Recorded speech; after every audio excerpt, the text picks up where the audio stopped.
What's going on, guys, and welcome back to Gran Turismo 5. So today, doing something a little bit different. I wanted to do a drift build on a car in Gran Turismo 5 because I've been doing some drifting lately. So I grabbed a Dodge Charger Super B 426 Hemi, and that is what I decided to do a drift build on.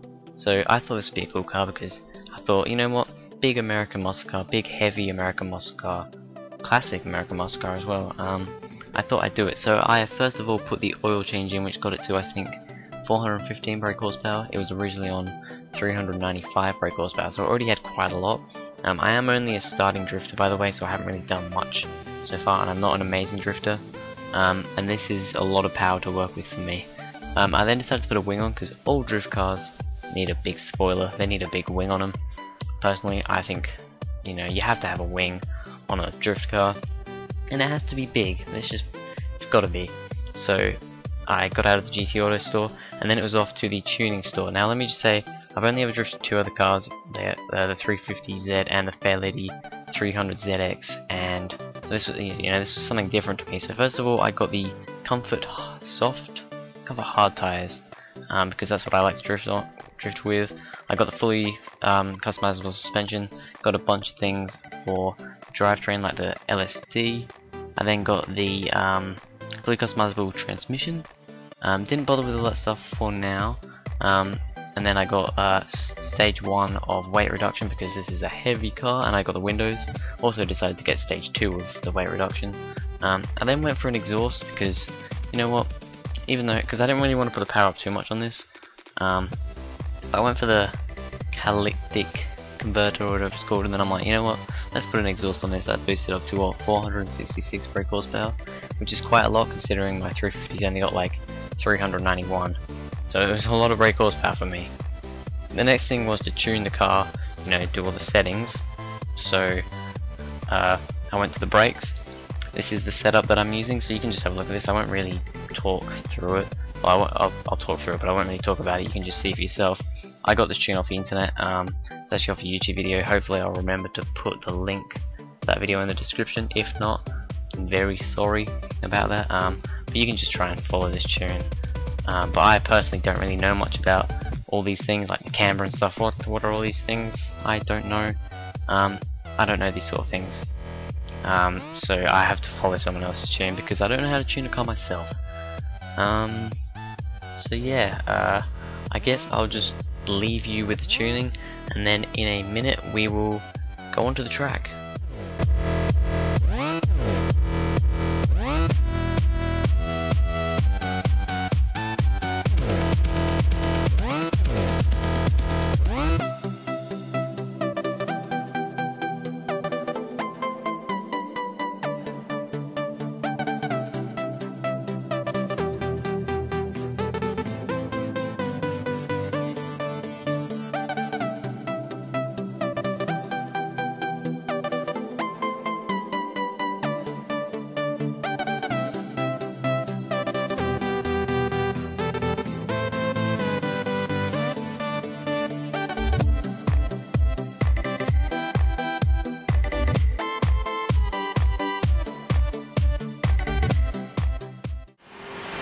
Right, so it was off to the Autumn Ring Mini track circuit, is it?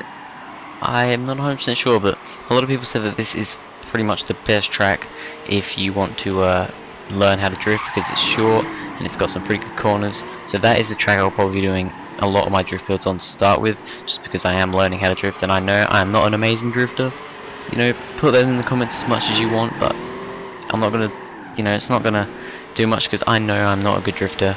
I am still learning to drift, but I really wanted to do a drift build. So here we are on the track. Now this thing drifts a hell of a lot better than I thought it would. I thought it was going to drift pretty well, but I didn't know it was going to drift this well. Personally, I think this may be my current, you know, the drift car that I'm going to use.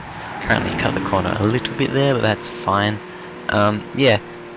What do I think about it? What's it good at? What's it not good at? Well, first of all, let me just say that you guys may know that when I do like circuit racing and stuff, when I just do normal racing, I drive automatic.